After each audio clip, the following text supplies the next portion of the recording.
That you have fallen in love with her dog? Oh, yeah.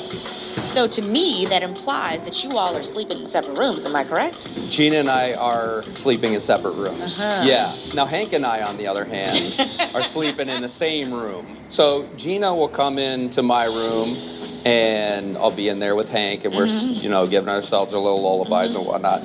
So she'll stroll in, and we kind of give each other the download at the end of the day. Yeah, I love that time. Okay. Jack, you and Kirsten covered a lot of ground during your meeting with Dr. Pepper. Let's watch that back. So what about chemistry and intimacy? How is that increasing? We'll talk about it. We've been doing better at it. Because at first it was, she didn't want to kiss. And then it started growing, and then it was like I want to kiss. But then I wasn't my best self. Like last week just wasn't a good week mentally for me. And it was one morning where I went to work and I didn't do the forehead kiss. And then I got a text message saying, well, I need, the kisses. First, I'm going to unpack this. What y'all been doing at the house? Chemistry is definitely building, because more so she wants that from me. She wants that chemistry and intimacy from me. And when I said I'm not my best self, work was a lot and school was a lot. I was battling with a lot, and I was telling Kirsten, I need you to support me. So it's like, well, you telling me you want the chemistry and intimacy, but we're not both getting what we want. Which was so funny, Jasmine. The way you looking at him. I just was picking up what you were putting down, and I was laughing. And what was I putting down? Because he tried to, so he went all the way around it, you turned and went around the roundabout. That's the question. I'm going to answer straightforward. It's okay. I heard the piece. It was very layered. There was a part where, yes, you said there were times you weren't at your best self, so you weren't able to receive.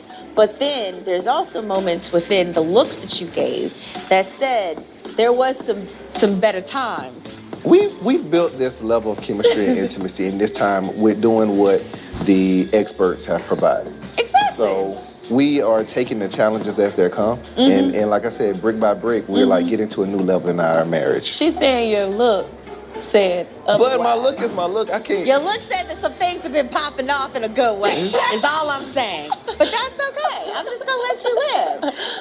So we're going to move on to Jasmine. You and Airris also met with Dr. Pepper in tonight's episode. Let's see how that went.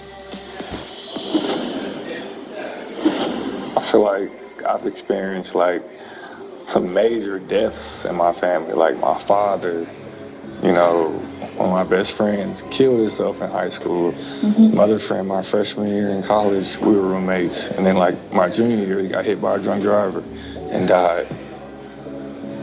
So just kind of being afraid to be close to people because there's a possibility of them leaving. I feel like that has impacted me, and it's still impacting me to this day. So was it your first time hearing about or hearing this side of Airris? I knew about it, but I guess I just hadn't looked at it in that perspective as to that's why it could be affecting our marriage. I didn't connect the dots until we had that meeting with Dr. Pepper. How do you feel learning this kind of new piece of the puzzle is going to help you and Airris's marriage as you move forward? I understand why he acts the way he acts more. So I was already giving him grace, but it just gives me more fuel to continue to give him grace because he's learning. Because you've been patient. I've been very patient. You've been very, very patient. I'll give it to you. So, Clint, how does it feel seeing him open up and share these things? Yeah, he's obviously being vulnerable in this moment. That's tough to do. I've suffered loss in my life, and that's so hard. And when you put your heart into somebody, it's tough to give that, knowing that something potentially, harmful could happen. So I get where he's coming from. Yeah. So after this meeting with Dr. Pepper, how are you feeling about your marriage? Do you have any renewed hope?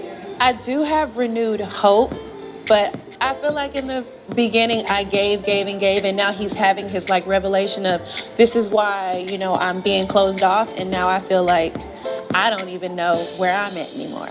You guys are having two similar situations. Last week it was very much where Kirsten is like, okay, I'm ready.